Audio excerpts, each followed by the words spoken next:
6 na po ata. Naglalagay tayo ng lock. Okay na siya guys. Kaya pagkakal na sobra.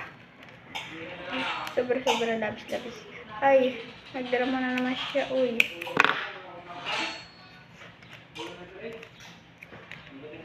All goods na. Ito natin ang design. Hindi kayo tatamagas.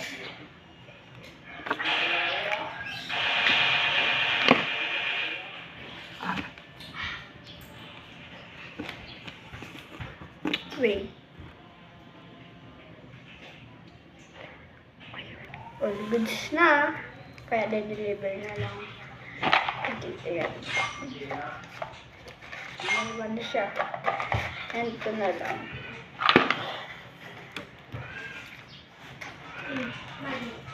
Kaya ilan na lang siya. Makikipagpalitan tayo. Dito sa cost. So, goods na yan. Bye-bye!